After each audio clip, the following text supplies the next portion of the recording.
Consultations! All right. You look great, by the way. Oh, thanks. I just shaved my head today. Oh, did you? Yeah. I thought you had a shaved head before. I did, but it grows. Oh, so you have hair. Yeah. Okay. I have a buddy who's he spent $2,000 to get I guess they take blood out of your arm, right? And they separate the blood from the plasma. Have you heard of this? Mm-hmm. Yeah, and then they puncture it all over your skull, and he says it works. Mm-hmm. He did it 3 months ago, and you see every month there's a picture, and it's actually doing it. So I'm like, I might do it too. You can also just use rosemary oil. Oh, does that actually work? Though? It works as well, if not better than Rogaine, and there's tons of tests on it. Yeah. Make sure you record Is it that. Cheaper. Yeah. Make sure you record it. How you been, man? Haven't seen you in forever. It has been a wild ride. Yeah. Yeah, it's been good. Really good. I went back. I guess the last time you saw me, Last time I saw you was probably at the Highwayman, wasn't it? Like a few months ago? Or no, at Abbey Road. It wasn't Abbey Road. I think you were seeing somebody at the time. Yeah, that was a very odd experience. Yeah. To be sitting at a table of men that I That you know. know. Well, you seem like a nice or interesting kind of person. he's amazing. Yeah. We ended up breaking up. It was amicable. Right. He's a wonderful person. He's not the villain. Mm-hmm. He wanted to be around his kids more, and I cannot fault someone for wanting to do that. And so he's back with his wife. Oh. Yep. Interesting. Yeah, was ex-wife, and she knew about me. There was no shadiness about it. Since then, which is man, I feel like I've lived a lifetime. That was a year ago, wasn't it? That was in Pretty close. September, I think. Oh, so I think it was September. Not that bad. But not that bad. not a full year. Yeah. Yeah, so since then I've expanded my businesses, but also reeled them back at the same time. It's hard to explain. So your businesses. So you are what other business? Because I know you're a herbalist. Yep. What other business? I also own a foraging tour company. Say that again. A which? A foraging tour company. Oh, a foraging tour. Doesn't that coincide with your herbalist? Yeah, it's under the same umbrella. Yeah, okay. Yeah, so essentially I teach people how to forage their own edible and medicinal flora and fungi. So plants and mushrooms. And so I get to take people into the woods and hike with them for a bit. And if they piss you off, they go missing? Not every single time. I mean, I haven't had that Google review yet, but I guess we're waiting for it. Let's find out. No, it's been, essentially I just go out in the woods and just teach people how to forage things. Yeah. Yeah. We live in a place, our ecosystem contains essentially everything is usable in some way. So it's either medicinal or it's edible, sometimes both. Mm-hmm. And most people don't know that. And so I just teach people that. And then in March, I went back to corporate work. So now I'm back to working within the health insurance kind of world. Okay. As a financial analyst. So I write reports for advisors who are looking to bring their groups, I guess, but this probably won't make a lot of sense to you. But so a group is a business who wants to get health insurance. Mm-hmm. So group benefits, which is health insurance. And so I that's what most companies have, right? Yeah, exactly. So you work for a company like Manulife or kind of. Yeah. Except I work for the advisor. So the person who sells the benefits for Manulife. I work for a business that is the in-between. So like the advisor comes to me and says, here's what I want to quote for these health benefits. And then I write a report, and then that gets sent to the carrier, which is the health insurance company.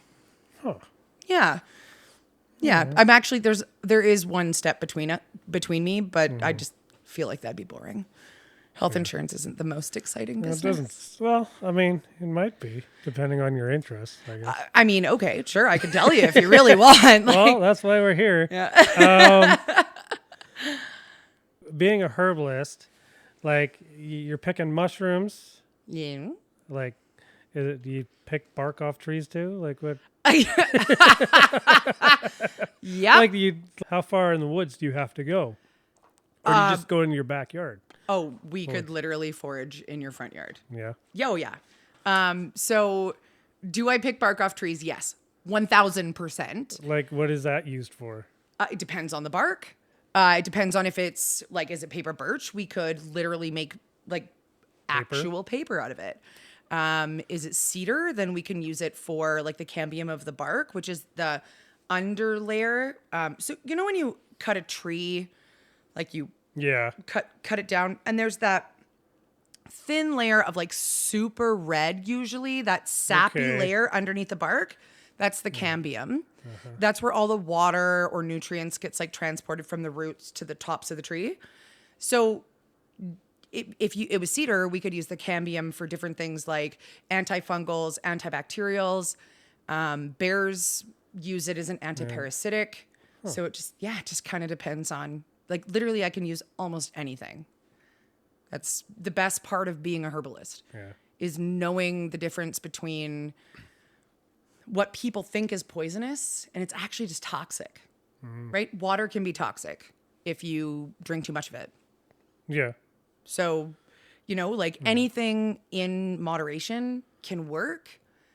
It just depends on the moderation. Like how little do you need to use? Yeah.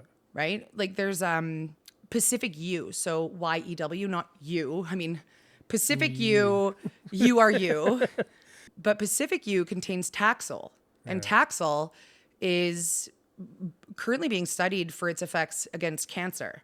But if you eat 2 to 3 needles, and they're small, like they're small little tiny, they look like pine needles, or well, technically they look like Douglas fir needles, but most people would probably think pine needles when they look at them, you'll die. But if you use a very small amount of it in a specific setting, you might be able to cure cancer. So there's not really anything that's poisonous. It's just toxic dependent on the amount. I'm so excited about this conversation. I'm like, oh my God, how long do I get to talk about plants? Well, yeah. Where do you go to do that? Do you just do you have specific spots you go to, or like when you take these people out, these people that tour, or what did you call it? Do you have specific spots, or you just take them out randomly somewhere? Oh, so most people come to my property in Wannock, and then we walk up onto a trail system that's right behind my house, which is the Thornhill Trail System.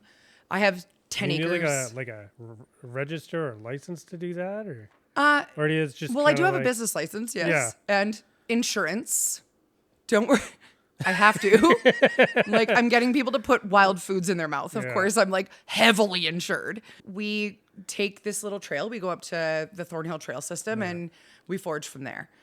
It's in Wannock, so it's right between Mission and Maple Ridge. Yeah. I've never heard of Wannock. Which is wild to me. I'm like, do people not get out? Do you guys not get out? I don't. I have kids. Yeah, but like, when did you have kids? 18 years ago. Okay, so you were how old? 23, 22, 23. Okay, so in the 22 to 23 years of your life, you never heard about the Ruskin, I've heard of Silvermere, Ruskin. No. Wannock. I've never heard of Wannock. I've heard of Ruskin. Okay. Yeah, like the bear. What? Like the Ruskin bear? Well, yeah. Teddy Ruxpin? No, Oh. different. Ruck spin. Rocks. Oh, Rock that's right. spin! That's right. That's right. Fucking Yeah, BDG. I don't know. How deep do you go in the woods? Do you like come across like any wildlife or like bears, Yeah. deer, Yeah. Sasquatch? Well, I haven't been bent over by a Sasquatch lately, No. but Lately, not lately. any homeless men that are naked in the woods? Straight up. Pick the bear every time, not going to lie. Yeah, I come across bear all the time. Yeah. All the time. Bear sign is the easiest thing to notice. It's always on cedars. Oh, yeah. They scratch the bark of the Yeah. tree and you can see it. And if you can see like a newer one, then you know they're around. I come across black bear pretty regularly. How deep do I go in the woods? Deep enough that I've been lost. I was lost last fall, which was pretty freaking scary. But yeah, I'd say the worst animal that I meet in the woods is men. Yeah? Facts are facts, America. Like, Jesus. yeah. Dude, I'm just going to tell you a story, okay? All right. So I am up Chilliwack Lake Road, out of reception, and I am foraging for Devil's Club root, which I'm on the ground. Devil's Club root. What is that? So Devil's Club root is an elder plant. It only grows approximately 7 to 10 centimeters a year. So it's really important that people don't just randomly go and forage for it because there's a very specific way you have to use it and forage for it in order for it to be sustainable and actually help the plant. So I cannot possibly emphasize this enough. Don't just forage for it if you don't know what to do. And if you don't, reach out to me, please. Yeah. Don't just do it. So I was foraging for Devil's Club root. So I'm on the ground in a kind of boggy area and my dog alerts Yeah. to something behind me. I am, I don't know, 100 feet in from the road. And I hear someone laughing because my dog starts chuffing like that. Okay. And I'm like, and I'm alone. I've got like all of the weapons because I've got all of my foraging tools, like everything. But I'm like, what the fuck is this? Like, what the actual fuck? Look up and I'm like, Winnie, stop. Winnie, like, stop. And he wouldn't stop. And he's chuffing, wouldn't stop. And so I sit down and I sit on the ground, ass is in the fucking bog, like not happy, but like, I'm like, if this person that I can hear is laughing is looking at me, I'm just going to wait.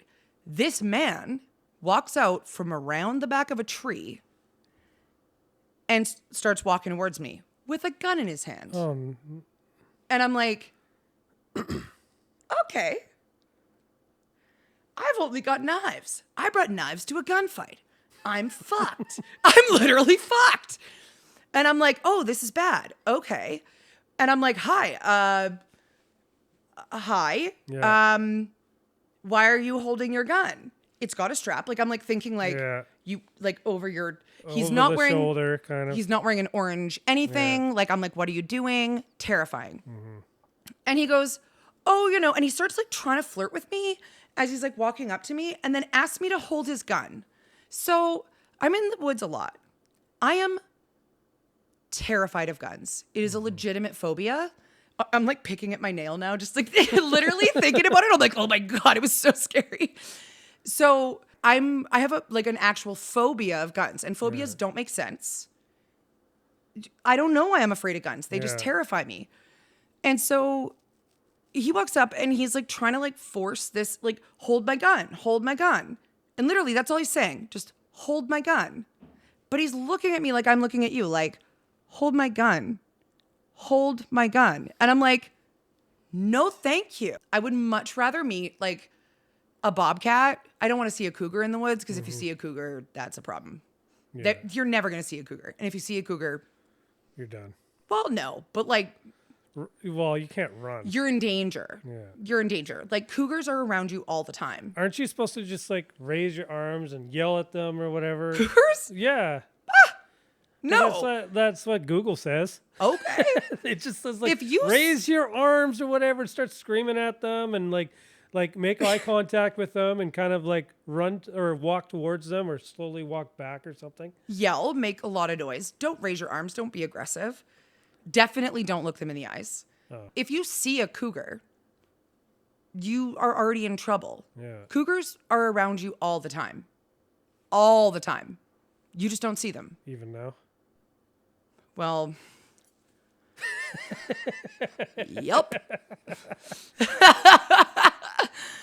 I mean, even now. Even now? Shit, maybe you are in danger. Maybe. Maybe you are in danger, BDG. So what happened with this guy? I How just- did that end? Literally, I was just like, no, I'm not touching your gun. I don't like guns. They scare me. I'm not. Did you He's like, slowly what are back you away doing? from him? I didn't raise my arms and I didn't look him directly in the eyes. I looked at the ground because I was terrified. You looked in the As you ground and turned should. around and walked away? No, I literally, I was like, no, dude, I'm not touching your fucking gun. Like, I'm not. Like, I'm not touching your gun. Did you have bear spray? Maybe you could. Fun fact, do you know how to use bear spray? I suppose not. Right. So people buy bear spray all the time.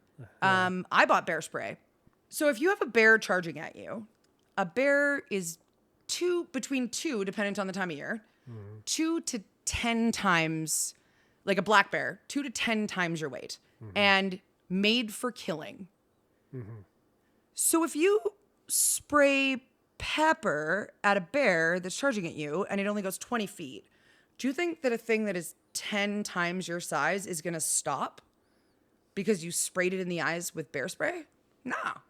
Even if that fully charging bear, like, it's just not a good idea. Also, I learned that I didn't know how to use bear spray when I needed it with a grizzly. Yeah. Could smell a bear. Went to go pull up my bear spray and looked at the can and was like, if I were to use this, I would have pointed it at my own face. So unless you know how to use it, like, it's like, fuck it. Just don't. Either if you're in grizzly country, have a shotgun with bear shot, period, with a very, very large slug. If you don't use bear spray. You're just going to anger the bear. You're going to hurt it. A black bear isn't going to hurt you. Just be cognizant of what's around you. If there's cubs around, don't get between them. Yeah. Don't get between the mom and the cubs. Black bears don't want to hurt you. The only thing bear spray is good for is gang wars. Like, straight up. We're from Abbotsford. Or ice. Yeah. Right? Yeah. You go to markets, right? Yeah. Yeah, sure because I do. saw you that one time. I was trying to grab my daughter or whatever and pull her away while she's kicking and screaming and kicked me in the nuts. I mean, you probably deserved it. Probably. So when you go to these markets, is it just like within your vicinity? Do you travel all over the Lower Mainland? How does that work? I do a few different markets. Mostly I was doing, so last year was all my herbalism.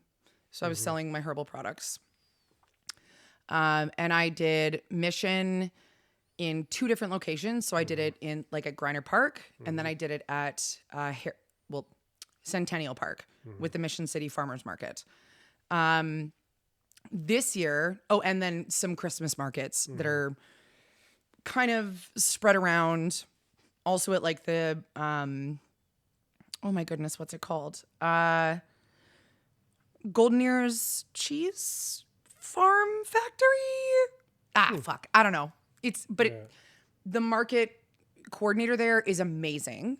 But I only did, I think, 1 or 2 of those, and then some Christmas markets. This year, because I'm back to being a corporate whore, I unfortunately can't whore myself every single day of the week. Yeah. It just takes a lot out of me, you know?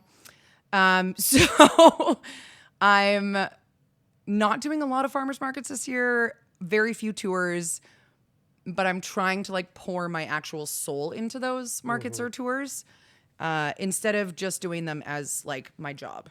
Yeah. I want to like bring the whole business, if you know what I mean. Like, it's not like just bringing the business, it's like the business. Yeah. Okay. And so I did my last early spring, like late winter, early spring tour last weekend, which was incredible. I had I'm not even kidding you when I say like there are people that show up to my tours and they're miraculous. They show up and they are so excited. They bring their whole soul to it. And these people came to not just the last one, but the one before that. The one before that, we called an owl down. There was a barred owl that just came and visited. So she's like my resident barred owl in the area. And she came and visited us. Like, it was unbelievable. And so they came back to the next one last week and we got to sit in the moss and like chat. Absolutely incredible couple of people. Yeah. Amazing. And like truly make me thankful that we're Canadian. 'Cause like they came from a war-torn country and like literally show up with a level of like bringing love and kindness to every interaction.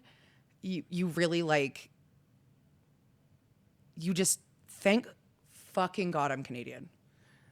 I'm like so thankful that we have the diversity that we have and the ability to welcome people that deserve to feel safe and free in this fucking country. Like, we have so much space. We should have everyone here. You know, it's funny, like you say we have so much space. I mean, I agree. We have all the, you know, what do you call that? The fucking Yukon, right? Yeah. But there's like nobody up there. But it's cold. I can understand that. Like, I've tried to justify this to, I don't know, maybe people that are more knowledgeable about why we don't build up there, right? Bogs. Well, it's bogs. I mean, you just have to blow up a couple of mountains, right? Because it's all mountain up there. You just have to level it down. Same for down here then. Yeah. I mean, we have the Rockies down here, but up there, it's like super old, full of like fossils and like super endangered species. And in the Yukon, everything takes so long to grow. Yeah. So down here, sure, if you use that as like an example, sure, like you want to blow up a couple of mountains, like we won't. We can't level a Rocky Mountain. But like, just if we pretend we can, we just nuke a Rocky Mountain just for like people to live there.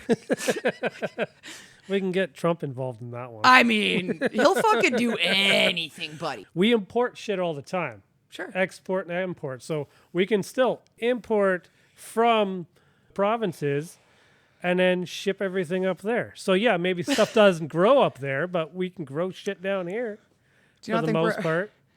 Do you not think we're already doing that? Well, we are. Right. But I mean, like, if we're going to build cities up in the Yukon, which, you know, we got small towns and stuff, but. Okay, but so we've got bogs, mostly permafrost, which is receding now. So the houses that are built on the permafrost are now sinking. So we have like these houses that are built on permafrost that need to be able to sit on like essentially like cement blocks and wood. Yeah. But now they're sinking in. Like, it's climate change is not going to allow people to live up there. It's just not. Because everything's going to become mud. Well, I didn't know that. Yeah. I mean, it's not technically mud, but it's like the ground rock is so far down. Like, the bedrock is so far down. The best way that I can explain this, because a lot of people know a little bit more about Ireland. So, you know how there's like the heather flats in Ireland? The heather flats. I don't know what that is. Well, like, you know how there's like heather? Like, you'll see heather, like the purple flowers that kind of sound like bells when you shake them. Okay. Yeah. So you've got heather on top of like moss, and then you've got peat, which is very, very like, it's liquidy. Okay. And then you've got rock somewhere down there, because it's a very old environment. Yeah. So the entire Yukon is super old. So they could just dig all that shit out.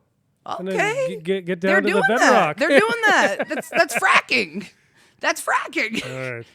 But yeah, no, it's you can't really build on like permafrost unless the permafrost stays. And because climate change is so intense right now. Yeah. There's no real reason to move people up there. If I were like in charge, I would move people to the prairies. I would move people to places like just outside of Edmonton, Calgary, Saskatchewan, especially Saskatchewan. Yeah. But then we're taking away from farmland, which we need. And if you look at the tariffs right now, like we need to be utilizing as much of our own resources as we can. Yeah. So it's a delicate balance, right? Like, do we take away from the farmland? Do we take away from forestry? Forestry's super important too. We need wood. You're holding a piece of paper. Like, well, you were holding a piece of paper. I am now. Yeah.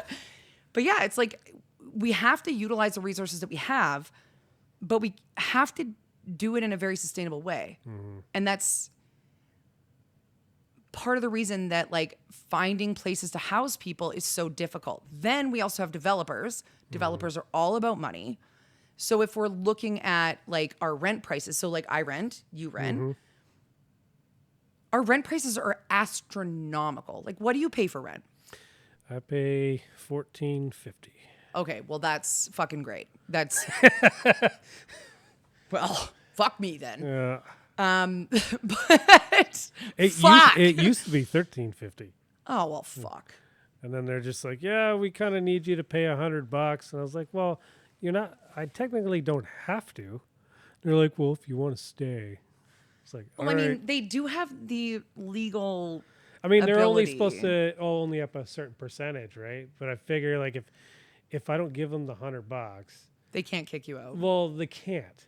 But they'll find an excuse to do it, and then I'll have no choice but to leave. And then they'll raise it up probably for somebody else like $1,700-1,700. Yeah, but then you literally just get paid an astronomical amount of money because you had to be pushed out of your house. Next time but this that's happens, years later. Nah, it's right? not. Well, I mean, No, I it's a know few somebody months. was trying to do that, and they won, but they didn't win. Like it took them like 2 years to get that money, and it was Usually, almost not worth it because they had to spend time going to, what do you call that? It's not like court, but it's like tribunal. Yeah. Yeah. Right. Yeah, it's BC's rental market is very interesting. Like I live on 10 acres in Wannick. I have a huge house, but Yeah. I also have to live with my ex-boyfriend. Is that the same guy that I met? No, That's no. right. That was No, there was a. well, you've met Yeah. because you did the dip and slip at my New Year's party. Oh yeah. Hold on. Ah, are we gonna? Nope. We're leaving that in. Yeah, we are. I just. You want to be? I would love a beer. I would love a beer. Thank you. I love how you immediately got up and you're like. So let me explain the story of the dip and slip. I'm gonna look directly into the camera for this one. Yes. So You know this is going on YouTube. I'm totally fine with that. You probably shouldn't be. He says he doesn't care if you didn't hear that. So he came to my party and he met my absolutely gorgeous friend. She's incredible, amazing. They hit it off. We did. They obviously hit it off because he did a dip and slip. So, What do you mean a dip and slip? Well, what is a dip and slip? I dipped it. You There did was dip no it. slipping. So in the morning, he did a literal like. Now we call him BDG because his nickname is literally Big Dick Gary. So Big Dick Gary did a very quick. That's not true. Well, I mean, it She'd is. tell- she'd It tell is, me. but it's she like, would tell me. Okay, well, you So tell us- then, okay. I'm not done. Oh, no. You can blush all you want. So then in the morning, he left. Now, BDG left without his shirt. Oh, that's right. He left without a fucking shirt. Do you have anything to say for yourself, BDG? Did I can't remember. Did I ever get the shirt back? I have no fucking idea, man. I don't think so. I don't remember seeing you immediately after. No. But he definitely left my house after New Year's after doing a quick. No one was enjoying it, I'm sure. I didn't get told that, by the way. I'm just I mean, nobody's enjoying a... And he left in the morning without his shirt. The lifetime of laughs that I have had about that story. I swear to God. It is... There are certain stories I have about you, or just things in my head, memories, because we've known each other for so long, that are just utterly incredible. That one, though, that was icing. See, how I remember that story.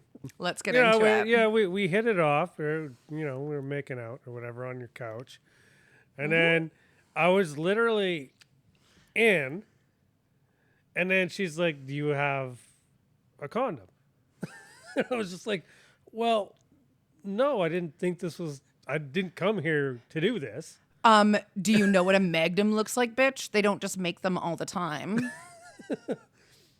She's like, well, why not? I was like, yeah, I'm already in. Why didn't you say something beforehand? That is very fair. That is a very fair statement. After that, we just kind of made out, feeling each other up, and she was, it was back and forth, blah, blah, blah. And then, I wish you could see your face right now. I'm just trying to think, like, what happened after. I remember trying to sleep, and I have this thing where if I'm over at somebody's house and I'm spending the night, I can't sleep. Yeah, the same. Right? I have to be in my own bed, or at least in my own house. Yeah. So I was just lying there waiting for a time to leave. I could have just left any time, but I was like, well, is this enough time to just lie here and then take off? And then, I got an Uber and I took off I forgot my shirt, I guess. I think it's not like I forgot it. I couldn't find it. Think about this. He forgot his shirt. Mm-hmm. He left without a shirt. He forgot that he was topless. And it was fucking cold. No, it was New Year's. I had a jacket, a big black one. It was New Year's. Yeah. And he forgot his shirt. It is so... BDG, come on. It is such a classic, it's not even like a walk of shame. It's a walk of panic. It's funny, and I've been there. Don't get me wrong. It is funny how, as I was entering the Uber, driving back Wait, home, you took an Uber home. Stop. I took an Uber home. Stop. But an Uber driver experienced you. Yes, yeah. This was probably at 3 or 4 o'clock in the morning. It was not 3 or 4 o'clock in the morning. It was fully fucking early morning. It was not middle of the night. No. Sure, it was daylight when I left. Yes. At New Year's. Oh, okay. So it would have been 8 a.m. or 9 a.m. This was not we went to bed at 5. Yeah. I am not I don't go to bed at 11. No, we were probably singing karaoke until 4 a.m. and you did a dip and slip and then slipped at 8 a.m. without your shirt. Well, with just a big black jacket. I had to leave. I had a kid to take care of, I think. Yeah. That was your excuse, but I don't know if that's actually true. I have a feeling that you were probably just I did have to leave because of my kid, but it didn't have to be that early. I remember my parents telling me that they expected me to be hungover. So they're like, you just make sure you're here by 1 o'clock. So. And you were like, but I needed some sleep. It's 8:30 a.m. I'm here, guys. And they're like, where the fuck is your shirt? And you're like, don't worry about it. Fuck. Dude, cheers, buddy. Cheers. Dude, that was a great night, though. Yeah. Such a good night. Sorry, we got off on a No, it's okay. It's all right. That's what we're here for. The segues? Yeah, the segues. I have another question to ask you. If you don't feel comfortable throw it. You know I'm going to do it. Right. I know an inkling of the accident that you had. Oh, let's talk about it. Yeah. All right. So all I know is that you got in this car. Was it a car accident? Yeah. Right. And you broke your neck? I sure did. 7 places. How did that even happen? Yeah. So where do you want me to start? I don't know. From the accident? Sure. I woke up in the morning and I had a bowl of Cheerios. Yeah. No, so I was a passenger in a rollover, and we rolled down a small embankment, and then serendipitously landed on a boulder that crushed my spine. So I went through I'll just show you the pictures if you want. Yeah, okay. We were heading to Slocat Hot Springs, and I don't remember a ton of it. So obviously there was a brain injury, significant, and I also broke my neck in 7 places with my spinous process breaking. So it wasn't a great time. But essentially what happened was we lost control and we rolled down a small embankment. And that embankment had a boulder that we serendipitously rolled over, and it landed. So we landed on top of the boulder that was directly over my seat. We landed on all 4 tires. And I don't remember getting out of the vehicle.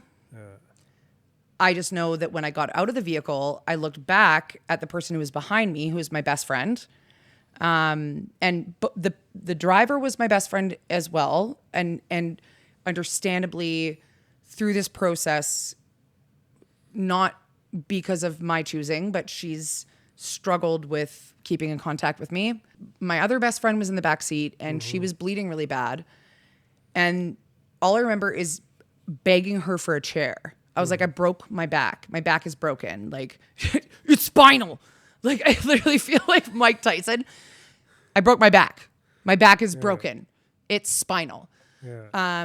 But yeah, and so I was like, yeah, can you hand me a chair?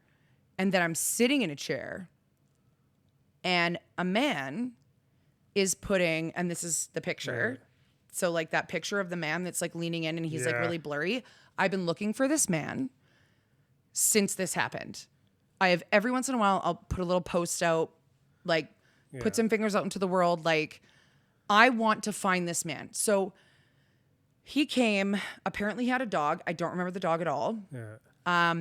But I told him I couldn't feel my right hand because I was sitting in a chair and I was holding my neck up because I knew not to move anymore. Like, I was hurt and I thought I'd broken my back because there's referred pain. So if you break your neck, you'll feel it on like a women's bra line. Okay. And so I was like, I thought I broke my back. And so I was telling this guy, like, I've broken my back. And he's like, no, you'll be fine. I'm like, I can't feel my hand anymore. And so my hand, which you'll see in one of the photos that I sent you.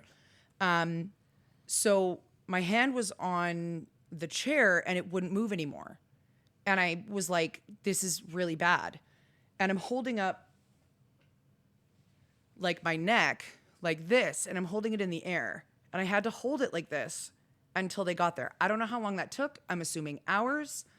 We were 7 kilometers down like the Inshukcha FSR, like Forest Service Road. Okay. Luckily, because we had fucking reception, because otherwise I'd be like permanently paralyzed. And so I was sitting there and this guy came up and I was telling him I can't feel my like hand, and I'm starting to panic. And my best friend is sitting to my left, and only from photos do I remember, but I don't remember. But like I've seen the photos of her just bleeding, like just blood is all over her face. And the thing that I remember, and the thing that is like the most intense and acute memory of all of this, he brought me a Band-Aid and he wrapped it around my pointer finger. And he held it up really gently and he kissed it and he said, "You're going to be fine." He wasn't flirting with me. He was literally just supporting me in that moment. And no, we're not going to cry right now. We're not crying on camera. Not going to happen. Yeah, it was like the most amazing thing that someone could have done for me. Like, incredible. And I don't have words for this man. I can't possibly explain what he did for me in like that exact moment. But it was like, it was so fucking incredible. I kept that fucking Band-Aid on. I wouldn't even let them take it off for fucking surgery. Did this man just show up randomly out of nowhere? Yeah, well, we were on a Forest Service road Yeah. and we'd gone through trees. And so he obviously was like there were two people there. I don't remember the woman at all. Mm-hmm. So there's a woman with purple hair in the pictures, and I don't remember her being there at all. Apparently she was checking on me more than him, but that very specific moment like cemented with me while I had like a bruised brain. But from what I understand, he was the first responder. So he was the first person that was there. And I was just sitting in a chair, and I'm guessing that he like came down the Forest Service road and saw the trees gone and was like, what the fuck? Holy shit. But yeah, it was pretty amazing. He's amazing. And I really hope that at some point, and I really hope that you could actually post the photo of him. Yeah, I'll post all the photos if you want me. Because I'd really, really like to find him. How long did it take for you to heal or get back to normal? Like, were you in a wheelchair for a little while, or you were obviously in a what are those contraptions? The neck contraptions or whatever, the metal thing or whatever it is? I was not in a metal cage. I was not in a metal cage. No. I had a Vista collar. Well, technically, I was wearing an Aspen collar, but Vista and Aspen are just two different brands. Okay. So I was in an Aspen collar for just over 3 months. I actually was not in a wheelchair, surprisingly. I couldn't feel anything, move anything. Your legs I was were okay? catheterized. Well, I couldn't move anything. The swelling took away my ability to move. Okay. So they were very concerned that I would become a quadriplegic. Yeah. And I can say that would have been, I would have. Really shitty. No, I would have chosen MAID. I would have, I'm a foraging tour instructor. Yeah. All I do is go out in the woods. That's literally like my entire life is going hiking and being active. And I can't imagine not being able to move my arms and legs. And I know that might be a different experience for other people, but for me, I couldn't do it. And knowing that was the possibility, like, no, I couldn't do it. But so that was a very short period of time. They ended up fusing my neck. So I have like a C67 fusion. So that's, I'm like the ribbon lady from the Halloween story where like, if they take the ribbon off, then her neck falls off, but, or her head falls off. But so I've got like this scar here. Can you see it? Yeah, a little bit, but kind of looks like you somebody, can't even really like. Oh, no. If you're not looking for it, you're never gonna see it. Excellent surgeon, absolutely excellent surgeon. Thank you, Dr. Love you. But yeah, so I had the best spinal surgeon in BC, Dr. at Lionsgate Hospital. He's a phenomenal surgeon. He's way too busy, and you need to take a fucking vacation, please, for the love of God. You asked how long it took me to become normal. I'm not normal. Healed, not normal. You've always been normal. But I've never been normal in my life. But no, I didn't really go. I never came back to being 100%. Yeah. So I still have brain issues. I get really overwhelmed all the time. Even coming here. You got anxiety coming here? It wasn't even anxiety. It's more just I have to do something. Yeah. And now, am I going to be okay to do that? I never know. Like sometimes I'll just like have to take a bathroom break. Yeah. But my bathroom break is just me like rocking back and forth. Oh my God. Every time I have to, I don't have to do these. The process of doing them like here now with you, and the last 6 times I've done this, like the process is great. I love being here and talking to people, right? Hearing their stories and just listening, right? Yeah. Like 2 hours before or even an hour before, I'm like, should I cancel? Like, I'm kind of like, I don't know. I get a little bit of anxiety, right? Like maybe 10%, but then I know that, okay, it's going to go away as soon as I start. I wish that mine was only 10%. So like every tour that I do, and I think that you will understand this. So holding the conversation is very difficult. So when I came in today, I asked you, I'm like, am I going to have to hold the conversation? And I don't want to do that. It's a nightmare. Yeah.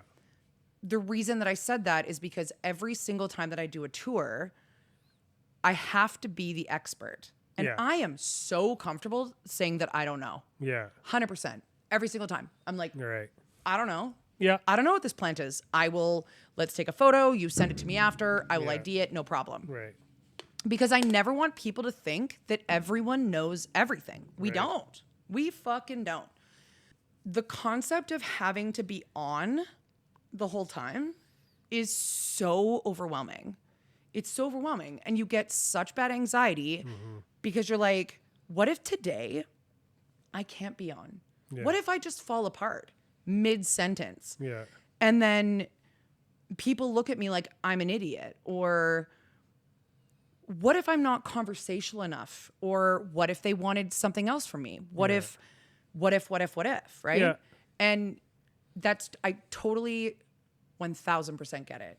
That is exactly what I feel every single tour, except it's not 10%. It's more like 100%. I'm like, I'm canceling.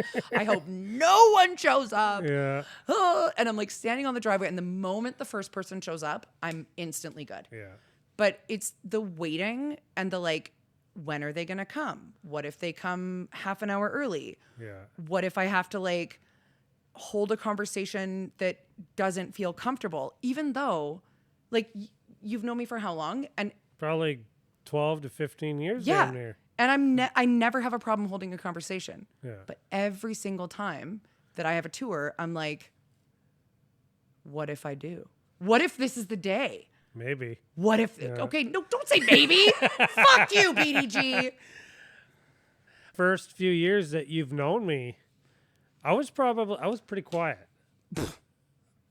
Like you know, you could get me, like you can get me drunk and you can get me talking. I grew up with the mentality, you don't speak unless you're spoken to. Oh, I hate that for you. Yeah, well, I hate that that was for you. like, growing up with stepdads and shit like that, right? Yep. I think right up until like my mid 20s or maybe late 20s or something like that, that's where I was at. And then was trying to force myself to put myself in positions where I would have no choice but respond or communicate with people, right? I put myself in positions where 300 people are watching me. Yeah. Of course, I have a little bit of liquid courage, but like these 300 people or 500 people are watching me make a fool out of myself. And after that, you don't care anymore. It's like, but are you making a fool out of yourself? Or are you literally proving that you can hold space anywhere the fuck you want? I think that's what it is, right? Yeah. Like, I was never really a fan of, like, I knew people growing up that had a level of anxiety that I could never understand. Growing up, I would stand up in front of class or whatever, 30 people or whatever, and I would freeze to death, like doing presentations and shit Same. like that, right?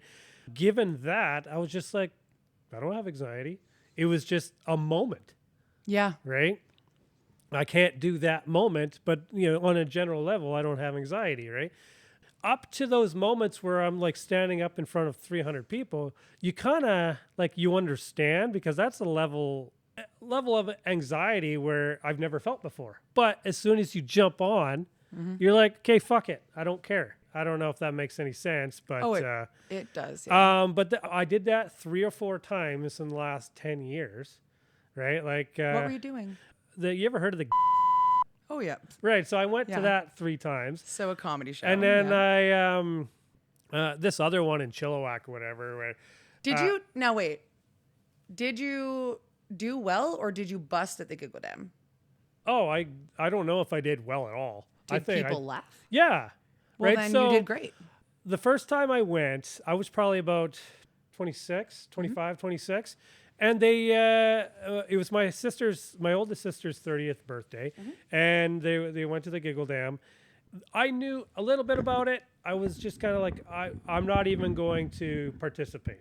I'm going to drink my face off. I'm going to eat. Yep. I'm going to watch the show, but I'm not going to not going to participate in getting up there, right? Yeah. My sister had no choice because if it's your birthday, you're going up there. That's right. I that think she is was kind of the law. Yeah. The So her laws of birthday is in Toyland. September. They, like every 3 or 4 months, they have like a different a theme, right? So I think it was like the Thanksgiving theme in September. So she had to dress up as a fucking turkey, right? So she got up there, and I guess she loved it. The whole time, this lady's like, "What's your name?" And I kept giving her a different name all the time, right? And my stepdad was just like, Certainly not Big Dick Gary. no. Yeah, so I was like, I kept giving him different names. My stepdad's just telling her his name's Gary. His name's Gary, right? And then she's like, "You're fucked. Like, you were trying to lie to me. You're fucked. Oh, buddy. Before the end of the night, you're going Is up that there, the right?" server? Yeah, it was the Oh, server. yeah, buddy. I right? would have, like, if it was me, I would have been like, this guy is definitely getting up because he's trying to lie to me. Yeah. And if you want to play a game, baby, we're playing a game. I thought I got away with it because, like, it was about 20 minutes to half an hour from the show to being over. I was like, thank God that this is done. We're leaving in 20 minutes. And all of a sudden I hear, "Gary, please come up on stage," or whatever, right? And they're calling like 3 or 4 other people. Yeah. So I was like, fuck. So I go up there and she's like, "Don't worry about it. It's not like you're going to go up there and by yourself and make up some shit. There's going to be people up there with you, professionals, and they're going to tell you what to do, right?" Yep. But they're like, "Take off your clothes." So I had to take off all my clothes except for my boxers, right? And they asked me to put on the sailor uniform on from the YMCA, from the village people, right? I think it was the sailor. So I did that, and they gave you 2 shots each or whatever, right? And they tell you just get up BDG is like, take off my clothes. Yeah. Don't mind if I do. there. Yeah. So I did that. I'll leave my shirt here. Don't worry. Yeah, right? I did that, and I had a fucking blast. I realized after that, like, I was half cut, but I realized like the next morning, I told my mom, I was like, "I'm doing that for my 30th, and I'm going up there." Hell yeah. So I did that for my 30th, and then I think the last time I did it, we did it in Chilliwack for my sisters, Yeah. and There's a Giggle Dam in Chilliwack? well, it's not Giggle Dam, but it was something different. Because I think Giggle Dam was either getting more expensive and they couldn't round up a bunch of people. So there was something in Chilliwack at the Prospera Center. Okay. And the Vegas Wait, strippers. the freaking like the Coliseum? No. Isn't Prospera Center like a Coliseum? You're Like just like in Chilliwack, getting up. right? Yeah, It's like a hockey rink and all that kind of shit, right? Yeah. So they had like a stage in there, like a theater or whatever. And I guess like these strippers from Las Vegas showed up. I right? mean, so I'm they're in already. comedy strippers, right? So they tell jokes or whatever, right? And they do all these dances and stuff, right? Yeah. And they're like half naked. They're only wearing their box or underwear and shit like that. Wait, right? are they the male strippers? Yeah. Wait a second. Are we talking about the comedy strippers? Yeah. And there's one skinny I guy. don't fucking know. Oh my fucking. They're all fucking shredded. obsessed. They're shredded. They're Oh like no, fucking abs we're not and talking about stuff. the same guys. We're talking about like middle-aged men. Anyways, Yeah. go ahead. Well, I mean, I'm pretty sure they were middle-aged men. They were like 30s or 40s for sure. But they were like doing backflips and all these cartwheels and stuff like that. Oh, they were right? not doing this at the comedy strippers. okay. now. So we're about half an hour into this thing, and my sister took a photo or a video of this too. So they're going up on the bleachers, right? Like they're asking people to go down on the stage, right? And nobody's wanting to do it. And this is probably the first year that I was with my daughter's mom. Yeah. So she was there, and as soon as I saw the guy go up, I'm like, I'm right here. Yeah. Like, I want to do this. So he's like, all right, come follow me, right? So I take off my jacket and I jump up on stage. And he didn't have a shirt on because he'd left his shirt at home after doing a dip and slip. Yeah, true enough. So they pretty much get you to do exactly what the Giggle Dam was. It's like they do all these moves and you attempt to do the same shit. And then they get you to go in front of them, and then you do a bunch of moves, and then they do a bunch of they follow you, right? So I'm doing all these fucking moves, like nothing like they're doing, right? But I'm just joking around and being silly. Were you doing the worm? Huh? Were you doing the worm? With the worm? Where you like start on your chest and then end up like. I can't remember. I think it was just more like this, like the old style, like with like the cap or whatever, and then I don't know. Oh man, there's a video of it. I can't remember what I was doing. Yeah. So it was about to end, right? And I was doing my last little move, and I tripped over myself in front of 300 people, but I caught myself. The guy behind me went to go catch me. I am mortified. He went to go catch me, right? And then I landed on my my feet. So I didn't fall, right? And I just gave him a high five and I jumped off or whatever, right? And the whole place just started bursting out laughing. I was like, buddy, it was what a fucking funny. recovery. I know, right? Top. Yeah. What a recovery. That gave me a lot of confidence, for one, just that fuck up that everybody Confidence, saw. actually. Yeah, right? Yeah, and then the people afterwards were just like, dude, that was fucking awesome. We would never be caught dead doing shit like that. The celebrity of the night. Yeah. It was fucking awesome. Obviously, I was drinking and I had some liquid courage doing that, but it kind of led me to thinking like it's really not that big of a deal to, make a fool of yourself in front of 300 people, or have a conversation in front of 5 or 10 people or whatever. Not give a shit if somebody disagrees with you, or you said something wrong that maybe that offends somebody, and you're just like, okay, buddy, I'm sorry, but that's what I said. Yeah, and right? if you have something to teach me, then I would like to learn. Yeah, exactly, right? Exactly. So. It's also it's pretty empowering to realize that we all fuck up. Yeah. And it's totally okay. It's totally okay. We are going to fuck up. Yeah. We are humans. That's what we do. Everything fucks up. Yeah. Every bee, bird, fucking bear. Yeah. The triple B's apparently. But like literally everything fucks up. We don't we aren't standing apart from that. And like the concept of us understanding that and like getting through it is a pretty powerful concept. We get to fuck up. And we will. Like, when we look at our kids or our nieces and nephews, like, I don't have kids, but, like, I have nieces and nephews. And when they get upset, I don't get mad. I remember what it felt like to have someone get mad at me because I was upset. Mm-hmm. Why? But I have emotions. I'm a human being. I have emotions. Like, and I remember that feeling, that visceral feeling of, like, why don't you understand that I'm upset right now? Mm-hmm. Like, we can fuck up, we can make mistakes, and then we can all move on and not hold grudges. Like, grudges are wild to me. Yeah. Wild. Yeah. Wild. Like, my God. If people held grudges for everything that I've ever done, I would have no friends. I am super ADHD, probably ADHD, but we don't really know. And like, I've never been diagnosed with autism, but like the way that I feel about sticky hands says everything. Says everything. Like literally, I'm thinking about it and I'm just like, or wrinkles in sheets, or just the way that I fold my t-shirts. There's just so many things. Yeah. But it's like, okay, like, my daughter has like a noise thing.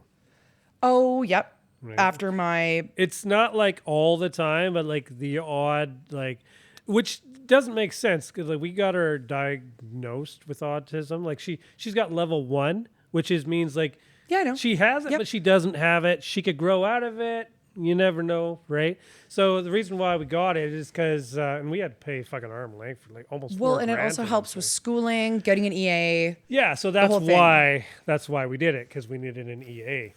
And so they're like, you could go through the government. It's going to take you 3 years, or you can pay for it now. It'll take you a couple months. So we did. We paid almost $4,000 for it, and we have the diagnosis. It's level 1, but they're going to send us the paper next week or something like that, right? And then we had a meeting with the teachers and the daycare teachers about it, and they're like, yeah, even though we're getting the diagnosis, you're still on a waiting list. I was like, this is fucking stupid. A waiting list. We were on a waiting list before, and it was going to last 3 years. This one might... Like, we might not get one. Yeah, for an EA. So now, like, we kind of wanted one before the end of the year. But now we're not going to get one until she's in grade 1, right? And she's like this close right now to be. It seems like she's going to be kicked out of daycare at least, not school. They can't kick her out of school, but they can kick her out of daycare. Right? Is she just overreacting or underreacting? What's going on? She's. It seems to me that there might be a noise factor to it where there's so much noise happening at once, like a composite. Can you pass me my purse? Yeah. Shoot, I don't have them in there. Sorry, I'm just going to stop you for a second. So because you were willing to pay $4,000 for this diagnosis, I got the Samsung Galaxy earbuds, the newest ones. I think they're the Galaxy earbuds 4 or 5, or I'll show them to you. Okay. Unfortunately, I don't have them. Yeah. When I go into Costco, because I can't handle Costco, Yeah. it's the noise. It's the people bumping into me with their carts. I get real fucking cagey about it. Yeah. But I just say, turn up noise canceling. And it instantly stops the sound of everyone around me. And it's not even, it's essentially white noise, but it doesn't sound like white noise. It just muffles the sound. And you can have them, so there's different settings on them, so that you literally can just keep them in your ears. Yeah. The only thing is, she'd have to have a phone or some kind of like, I would suggest, not a phone, but like an iPod. Or what about, like the Like an old iPod? Like a headphone like that or whatever that she can press buttons on if she needs to, right? Yeah. Because I'm really trying hard to have her not use any devices at all. That's very fair. Mom Yep. plays the opposite game, which, okay, whatever. If that works for her, it is what it is, right? Parenting is hard. But, Parenting is hard. Yeah, it is. It can. Yep. It definitely can be. I'm huge into movies and stuff like that, right? You are like You'd think that I'd the be movie okay buff. with all these devices and stuff like that, but I'm not. Like if we watch movies, it's that thing right there, right? Well, That's I the mean- only device she's on. What size is that even? 185 No, fucking yeah, inches. I wish it was the whole fucking wall. Big but Dick it's Gary only and his 78. Big Dick TV. It's 75. That's only 75? Fuck out of here. That is huge. I was trying to get an 85, but Just it was so an extra everybody has $1,000 a more. comparison, can you hold this? I'm 6 feet tall, and it's easily Yeah. bigger than my wingspan. Like I'm 6 feet Yeah. tall. Well, I was 6 feet tall until I broke my neck, and then they stole my inch, but that's fine. They stole your inch. They did. Oh, what did they when have they to fused take it. Oh, really? Well, because because when they fused it, because my disc was crushed, and then like the two vertebra on either side were crushed, so they replaced it with like a bracket, and so I lost an inch. It's okay. Now you're only 5'11". Also gained a little bit more of a chin. I did say I was in it to win it, not in it to chin it, Yeah. and asked him to raise the camera. He did not. You'll be fine. I'll be fine. I'll put some shadow in there. I don't give a fuck. Well, one thing I wanted to ask you though about who you were before the accident and who you are now. Can you see a difference, like in your mentality, like how you think, or because you said because of your the accident or whatever, you're more ADHD. It comes up more. I wouldn't even say it's ADHD so much as it being, I have very deep sensory issues. So like light is really hard. So like Is the light hard on you? right now, yes. Okay. Specifically the lamp, but that is okay. I've been just avoiding looking at the lamp. Yeah. So it's light usually and sound. Okay. But I don't know who I was before the accident. What I do know is that people tell me about memories and things that You don't remember? Or it's vague? I either don't remember or they get jumbled. So I'll remember a memory that happened to someone else that they told me about, Yeah. and then I will think it was me. And then I'll tell that memory to someone else. Usually, almost always, it's the person that it happened, or that was the person that it Yeah. told me. And I just tell them like it was me. And I have no idea. For the first like 6 to 12 months after my accident, I cut so many people out of my life for gaslighting me because of things that they said I did because I couldn't remember doing them. And when I say that, like, sometimes I just forget that I said something or did something, or you said something and did something. Like, maybe I'll forget that we were sitting here and like half of this interview happened. You know what I mean? Like half this podcast happened. Yeah.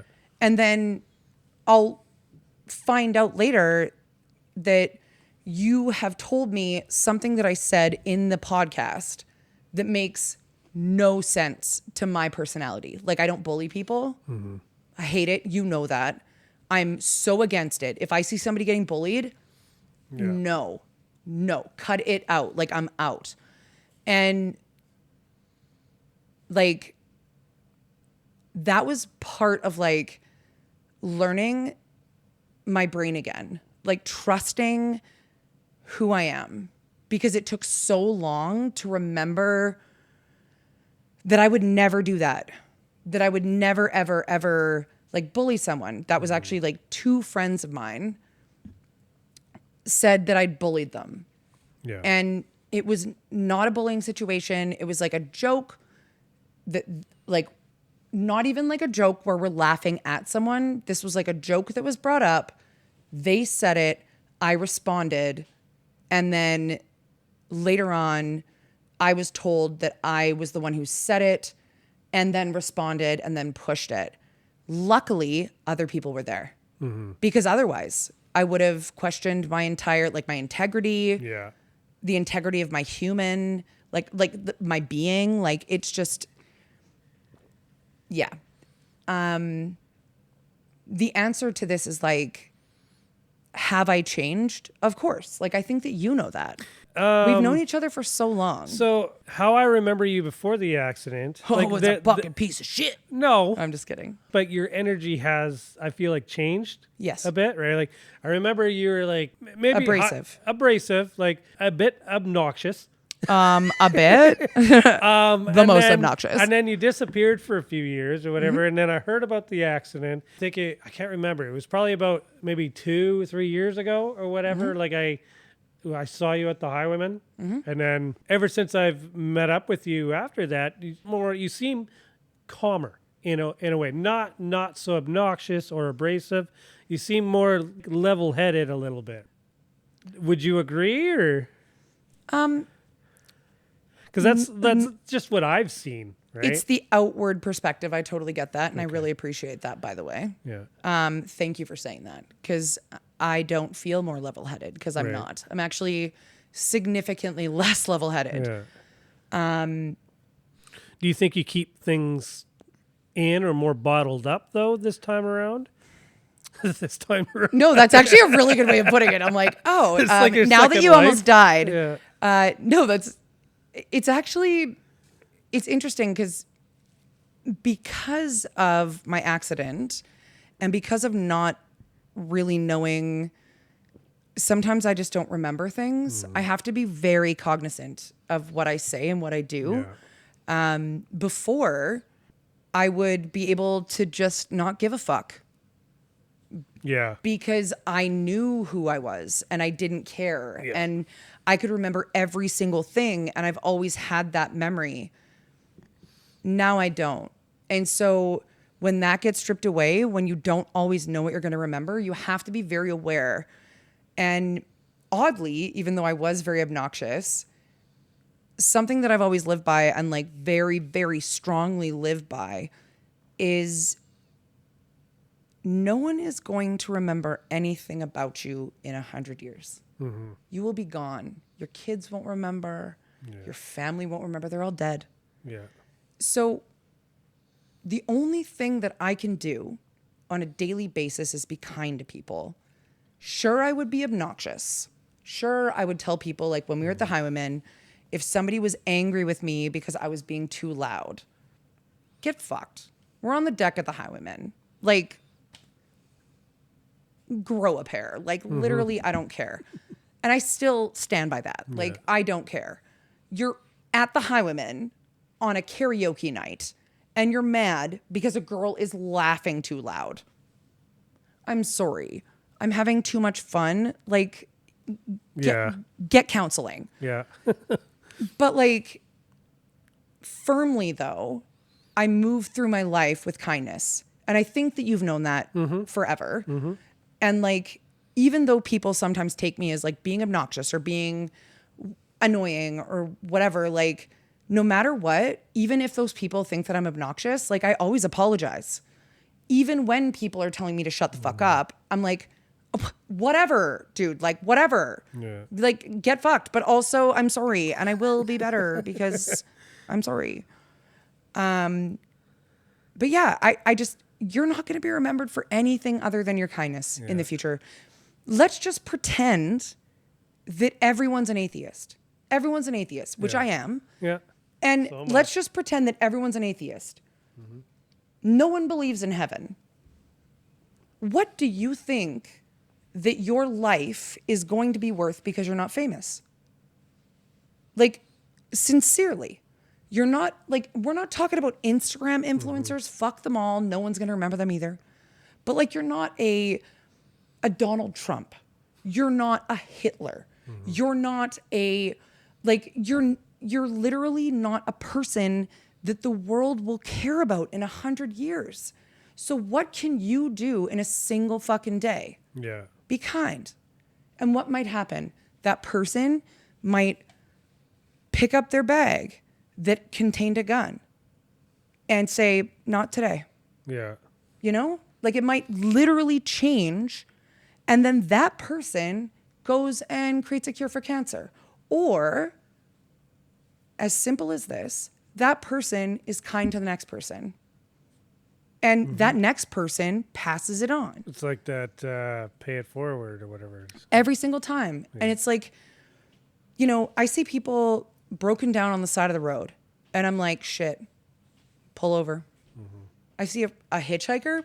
God. That's why I always have a crazy knife in my truck. Do I pick up hitch? All the time. All the time. If I get killed by anything other than lightning or a hitchhiker, I'll be pissed. I'll be pissed. It should be a hitchhiker, some kind of serial killer, so my name goes down in history because I love serial killer documentaries. But like, you know, when I was a kid, I always thought serial killers were killers that like they kill somebody and they open up their stomach, they put cereal and milk in their stomach, and then they eat it. That's what I thought a serial killer was. They're not Irish. Jesus. It's only the Irish that put things into intestines and then start eating it. Yeah. That's what I thought. Every time I think of a serial killer, that goes through my mind.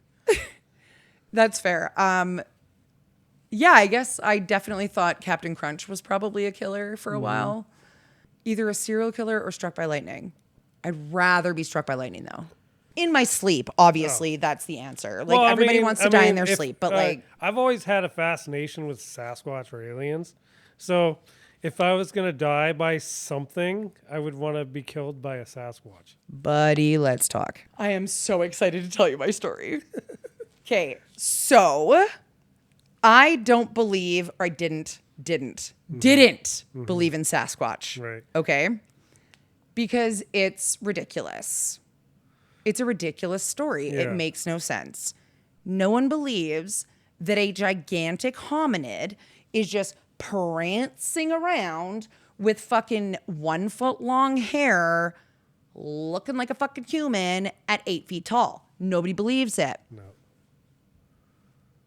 I do. Except apparently BDG, but that's fine. Okay. So I went to Weaver Lake. I went to just go check out the mushrooms that were there. Yeah. It's a park, so we can't forage there. I practice what I preach. And so I went to go check out the mushrooms that were there. And as I was walking up to the gate, there was a man walking towards me. And he's holding a bucket of plaster and a can of Coke, I think. It was a can of Coke.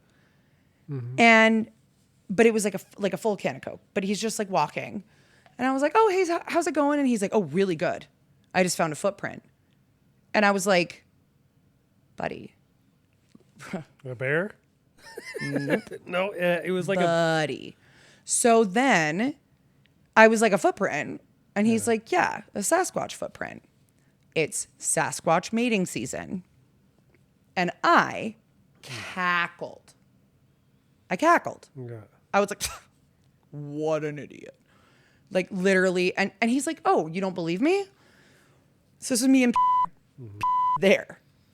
Important because there's a fucking witness. Yeah. So we were there with my Catahoula, who is a Louisiana leopard dog. A Catahoula is a Louisiana leopard dog. They're hog hunting dogs. They like alert to everything. Their anxiety is second to none. And so he goes, oh, you think this is funny? Let me show you. So he takes us down to the Weaver Lake campground. And he shows us the fucking footprint. And it is a full ass footprint in literally the fucking gravel of the campground that this was in was impossible to make or create a footprint in. It was so hard. It was impossible. And I tried. After he left, I fucking tried. I did everything to try and recreate this. He would have had to have a truck back over it with some kind of like wooden print, except there were no fucking track marks and it was a brand new footprint. This thing was fucking heavy. Whatever made the fucking footprint. It was wild. It was just one footprint? One footprint. So the reason he had a can of Coke is because Coca-Cola is apparently one of their favorite gifts that they like to be given. Really? Yes. Now this is a single person that I've met. What I don't understand though is like the one footprint. Like, is this? Neither do I. Trust me when I like say there should be at least two. Like maybe. I'm not done my story. 6 I'm feet not apart. No. I'm not done my story. Right. Don't worry. Okay. Okay. So I didn't understand it either. So Peter and I, we fucking tried to recreate it the whole time. I'm like for literally a solid hour. We'd gone down there to check out the mushrooms and then to hike around the lake. Now, this is in the fall. Weaver Lake is technically closed. We're not supposed to be there. Sorry. And we went to go walk around the lake. So remember I said that my dog was a Catahoula? Yeah. She alerts to everything. So we start walking around the lake and we're about not even 100 feet from the forest, or not the Forest Service road, but the gravel road that goes around the campsite. And we hear tree knocking. Pat, pat, pat. And I stopped and like looked in that direction. Keela is bristly. And I'm like, this is gotta be like, it's gotta be a gun or something. It's nothing. But then I noticed that even the bees had stopped moving. There was a bumblebee that was literally directly beside me, hovering, not moving, just buzzing like everything's wrong. What I don't understand though is that like I've heard of this before, like this. So I mean, with animals, birds not being heard, nothing fluttering in the air like butterflies or bees or whatever like that. I can explain it. If they're part of nature, why is everything stopping? Like why do the deer in the stories that I've heard, why do they stay still? Or why Apex do bears predators. like, or the only thing I could think of is like there must be aliens.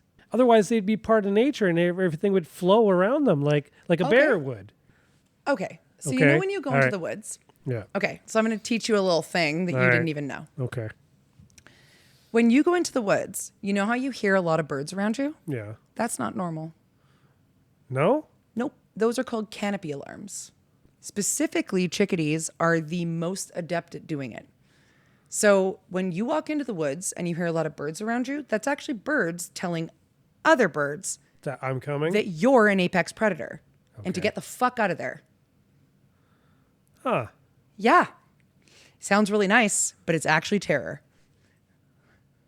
So if they don't do that when the Sasquatch is around, Well, they don't make any noise. birds will eventually stop if you're hunting them.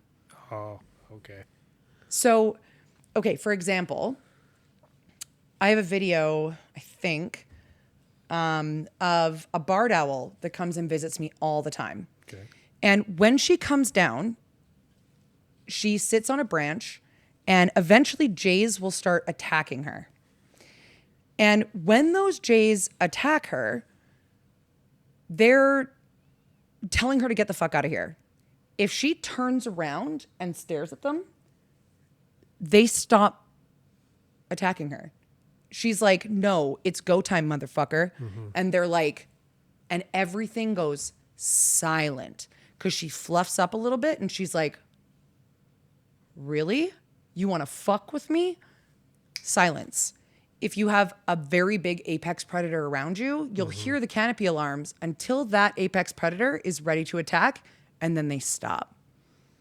And specifically look up chickadees, because chickadees are one of the only animals other than dolphins that we know have an actual language, and we have mapped a little bit of it. Huh. Ooh, another random fact. Okay. Okay, Yeah. totally random. All right. Did you know that earthworms are invasive? No. Imagine that. What do you mean invasive? Like, They're bad for the environment. huh? Yeah. Should make them extinct? Are they aliens? As you are they aliens? Tell me they're fucking aliens. I need to know if they're fucking aliens. I got a twitch. Tell Yeah. me. Tell me they're goddamn aliens. They're not fucking aliens, BDG. No, they're not. Well, I mean, technically they're aliens because they're on different soil. Yeah. No, they came over with transplanted trees. So all of the earthworms that you've ever seen, other than one specific kind, which I guarantee you have never seen because they're mostly in old growth forests, they're all invasive and they're really bad for the environment. Huh. Let me explain why. Okay. They prefer, so earthworms aerate the soil, Yeah. but they prefer the invasive species. So they don't aerate the soil around native species. So they aerate your lawn, absolutely, but your lawn is an invasive species. Interesting. I know, weird, right? So every worm you've probably ever encountered, you can look at it and be like, dick. Well, I'm gonna do that now. Yeah. Also, don't hate on worms because we need them. But Do yeah. we? But they're invasive. I mean, so are apples. But apples they taste good. Do worms taste good? No. No. Have you tried them? For science. Of course I have. I love how you're looking at your list. You're like, where have we gone? Oh, we're way off. Yeah. No, I honestly think we've covered everything. I was gonna cover your childhood, but Oh, God. Oh, let's do it. So I graduated and grew up in Mission, BC from Hatzick. Hatzick Secondary. okay. Yeah. That's just okay. That's not too far away from here. No, it's in Mission. Yeah. It's 20 minutes away, yeah. That's right. Did you ever live in Abbotsford? I feel like you jump around quite a bit. You go from yes, like I've moved 26 Abbotsford, times. Vancouver, and then I've known you to live in Mission because of the party you went to, and then I think now you live in Maple Ridge. Yeah, I've moved 26 times. Yeah. Was born in Maple Ridge, spent my summers on Quadra Island, which is just east of Campbell River. But I moved from Maple Ridge to Mission, still inside. So I went from Maple Ridge to Mission on Sandpiper, Mission to Mission on Vernon Avenue, Vernon Avenue still in Mission to Bakerview, Bakerview to 5 places in Abbotsford. Like the list goes on. Yeah. Yeah. I hate moving. I fucking hate it too. Yeah, it's not great. The place that I live now, I'm very lucky that I think that it will be the last place that I live before I buy a house. Yeah. Which hopefully I will do. Is that you're working towards that now? Yeah. Because of my accident, I hope that I will be able to buy a house. Unfortunately, I had to break my neck in order to do that. I don't disagree that it will be nice to own my own home. I think that people misunderstand the level of like disability that I live with. Like, it doesn't seem like it, sure, but I was a fucking artist. Yeah. I could draw like photorealistic drawings. It was the thing that I did. I did it every single fucking day. I can barely hold a pen. Like, I can barely hold a pen. Literally, my hand shakes so bad nonstop. Like, and it's so frustrating. Like, it's so frustrating. Or like, I have to have an adjustable bed. So like, imagine dating and you want to go over to somebody's house or you want to go on a fucking vacation. Okay, how am I going to go on a vacation? I need an adjustable bed or I have to sleep in a fucking hammock. So I'm going to carry an 80... you have to like be kind of tilted up? Yep. Yeah. Or I have to carry an 80-pound hammock stand onto a plane with a hammock to sleep in a fucking hotel. Yeah. Like, no, it's awful. Like, I'm going on my first trip to Calgary and I'm going to someone's house and I have to sleep on their spare bed. That's a nightmare. Yeah. I won't sleep. I will be in so much pain the entire time. Like, I won't sleep. I'll be grinding my teeth. I've broken so many of my teeth from grinding my teeth from pain. Like, it's a nightmare. And it's like, people are like, oh, well, you're going to get all this money. And it's like, sure. Okay, cool. Neat. But do you like traveling? Do you like seeing other things? Do you like being able to hold a pen and write a letter to someone? Do you like being able to draw? Do you like writing poetry? Right. Oh, all these things that I like to do.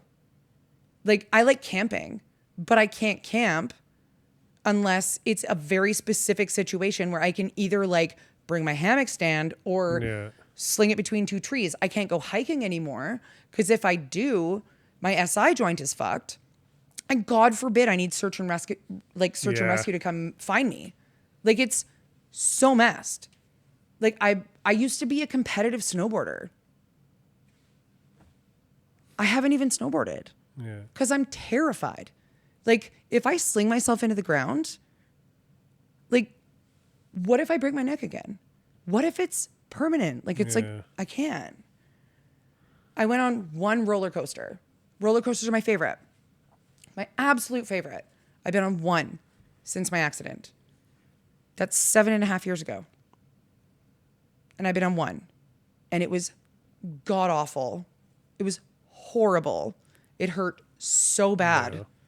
It wasn't fun. It wasn't even scary. I just literally was like, get me the fuck off of this. I'm going to feel this for months. Yeah. And Jesus. I did. Like, people think that there's like this amazing thing that comes with money. I would much rather have never had my fucking accident. Yeah. True. Like, straight up, I would rather live in a fucking tent and not have my fucking accident. And people are like, that's crazy. I'm like, no, you don't get it. Like, I was a whole person. I had my memory. Yeah. I had my like faculties. I wasn't in pain 24/7. Like 24/7. And I have like a $10,000 bed. And I wake up in the morning in pain to the point where I can barely move every day. And I have for 7.5 years. And that's only going to get worse. I'm 39. Jesus. Yeah. People think that because you don't see it. Do you still do you still have to go to like chiropractors or anything like that, or massage therapists? Does that help at all? I have a very good chiropractor. I haven't been able to go because I work 7 days a week. Yeah. I go to Killian Chiropractic in Aldergrove, and he's specifically a cervical spine chiropractor. So I trust him to manipulate my neck because I have a fused neck. So that's like really scary. I I have a massage therapist, same thing. Haven't been able to go because I work 7 days a week. Yeah, it's, I have so many things I'm supposed to be doing, but I'd have to make money. Yeah. So Yeah. apparently we have to pay rent. It's fucking bullshit. Uh-huh. Why do we have to pay rent? Like, why can't we just all live in the woods? You know what? I've always had this fascination too, where, when I was talking about moving people up to the Yukon, you remember Robin Hood, Prince of Thieves? Yes. Okay, so like when they're living in the remember. woods and they have like these little bridges from tree to tree and they have little forts and stuff like Or that. like right? the Ewok fucking village. Right. I would love to do that. If I made enough money to just leave here and do that, I would build like a fort city, right? Buddy. 10 to 15 or 20 feet off the ground and just connect all these trees, right? Yep. And make little huts and stuff like that. I think that would be fucking awesome. Yeah.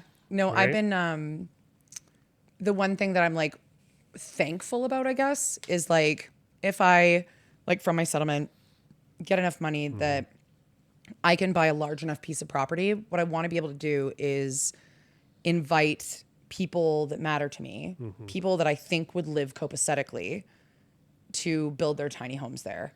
I want to buy old growth so that I can turn it into like a conservancy and then no one can touch it ever again. And then I want to just allow people to exist outside of like my view. So like, I don't want to be able to see you. I don't want to be able to hear you. I want to sing fucking karaoke at 4 a.m. Like I do, and I will. So it's like, I want to do that and no one can hear me, or they can hear me and it's like a nice sound. They're like, oh, she kills it at like Let It Rain by Amanda Marshall. I'm like, yeah, I do, bitch. But like, I'm so far away that they don't know. You know what I mean? I'm like, whatever. Yeah. But yeah, I want to like, and then bring those people that can live copacetically, like together in ways that like somebody's really good at gardening. Somebody's really good at building. Somebody's really good at milling trees. So we can take some of the younger growth and like use that as boards. Yeah. And like, that's what I want. I literally just want to be a cult leader, essentially. That's cool. Yeah. Yeah. Yeah. We don't have enough of those. I would be a surprisingly good cult leader. I mean, I do have 2 boyfriends, so. There you go. To be fair. Yeah. Yeah. Just add a couple more. Who gives a fuck? There you go. That's awesome. Yeah. I have a very interesting person that you could bring on. Yeah. Yeah. Who? One of my boyfriends. Okay. Yeah. Peter or the... Not my boyfriend. He hasn't been my boyfriend in like 2 years. Oh, okay. Yeah. Ooh. He wasn't my boyfriend when you came. Oh wait, he was technically at the time, but like immediately after that, he was not. We broke up like almost after the dip and slip. Oh. Yeah. Yeah. I would have never known. Yeah. I mean, you guys, like when you break up with people, are you pretty? What do you call that? We're amicable. Yeah. Yeah, amicable. I mean, we live together, so. You still do? Yeah. Oh. He's moving out, as far as I know. He's moving out, though. We just talked about this, though. So as far as I know, that's the plan. But yeah, so Kai is a crane operator, so a tower crane operator, which is wild. And also probably the most talented musician I've ever met in my entire life. What does he play? What doesn't he play is more the question. Yeah. He plays everything and he can just do it. It's crazy. Either him or Steph, either of my boyfriends, I think that you would like to interview. Steph is a millwright. Oh, yeah. Plays the keys, but he specifically plays synthesizer. I can never say the word. I know in the beginning when I was... when I first started this thing, like I wanted to bring on like just blue collar workers in the beginning. Both of them are. Yeah. But then I brought on a couple and then I was talking to probably about 30 or 40 people that like they were all blue collar workers, worked in my field or like electricians or plumbers or whatever. Right. But they were all kind of like, I don't want to be on there. Like I was like, well, I got to expand myself now. Yeah, I Right? agree. Like, I'm not just saying for every blue collar worker, but there's a lot of people that just blue collar is kind of, they're more introverted, stick to themselves more, like the electricians or I the also plumbers. think opinions or are a lot of blue collar workers, and definitely not you. So Yeah. don't think that I'm saying that. Yeah. But a lot of blue collar workers are very right wing, or at least right leaning. Right wing. Quite far. Yeah. The furthest left that you could possibly go. And they get along. Oh, yeah. They don't I mean, they have the to. political fights. I mean, they have to. So, no, they're really good friends. They're actually hanging out together. I think they're making dinner for me. Oh, Buddy, it's the best. that's cool. Yeah, it's kind of great. Yeah. I wish we would have talked about this before, because I feel like so many people are so afraid of, like, I've never done anything like this, by the way. It's not my thing. What do they call that? Like, is it like, I don't is want there a name for it? Like, I don't want to call it polyamory. No, I don't know. It's very weird. Yeah. Steph and I were dating until I think January. I can't remember when we broke up. He went on his own journey. Yeah. It's the only way that I can put it. He was living in a land of like anger. Yeah. And I don't live in that land. It is not my place. I need like peace and tranquility and like, sure, I'm the problem for me, and this is very hypocritical, but I'm a reactive person. So if you're reactive, then I react to your reactivity. Mm-hmm. And so we can't have two reactive people being reactive at the same time, because we're just going to burn this shit to the ground. And during December, that's the worst time of the year for me. That is seasonal affective disorder to the nines. Mm-hmm. And so I was feeling some sort of way, and he was feeling some sort of way. And so we ended up breaking up. I met Kai because he carried a drum kit into an equinox party at the end of March. I literally was singing, like I was like belting, and you know I can sing. Yeah. I'm all right at it. And I was killing it. I was killing it that night. I can see that. Buddy, I was killing it. And so, yeah, he walked in, and I turned to this very short, beautiful girl that was standing beside me. Mm-hmm. And I was like, who the fuck is that? And the rest is history. And now he lives with me. And you met him how long in ago? March. Oh, no, he's a U-Haul lesbian. He, yeah, so wasn't my plan. I didn't ask him to move in. It just occurred. It just happened. It was U-Haul lesbian. Showed up one day and didn't leave. Hundo P. And also, just so I can be clear, for everybody who's listening to this, I'm fucking queer. So when I say that he was a U-Haul lesbian, I mean, I've literally been one. Let's chill. So anyways, no, he literally he showed up and he didn't leave. And it's been the best thing ever. He's actually like the most emotionally mature person I've ever met. He struggles with communication because of his like past relationship, as I do because of my past relationship. Mm-hmm. And we navigate that. And it has been soul filling. And then, so Stefan was super emotionally immature when I met him. Mm-hmm. And then I showed him what emotional maturity was. And he, after we broke up, he tried to fill every void with like anyone he could. Yeah. And he couldn't, because I'm Lauren and I'm a person, like I'm a force. Mm-hmm. And I don't mind. Like, that's fine. I understand.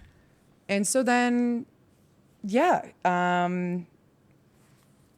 he was like, he came to my birthday, which you were invited to and you didn't come to. Bitch.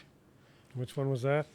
But The only birthday I've had, it was April 3rd. Thank you. But my April 5th this year is my or last birthday. year? This year, motherfucker. I don't think I got an invite.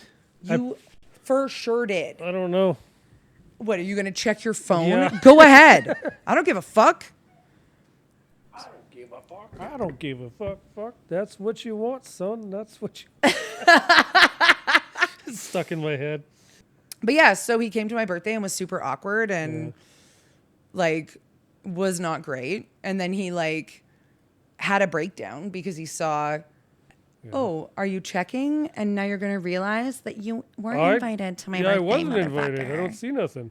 Oh, that's fine. That's because it was April 3rd. You have to go back in time. I know. Like a year? April 3rd was year? this month. It was this month. I remember I was invited to one of your birthdays last year.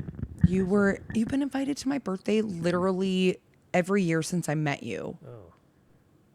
But you live so far away. Oh my God. It's the distance, not the invite. I'll remember this. Okay. Next time, what I'll do is I'll just rent a suite so that Big Dick Gary is able to come, not once, but twice. Well, just let me sleep on your couch. I don't know if anyone else heard that, but come on. A dip and slip for sure. Uh-huh. Sure. Leave your shirt behind. Okay. I will. Yeah. All right. All right. We're going to end this. Okay. Okay. Well, dip and slip.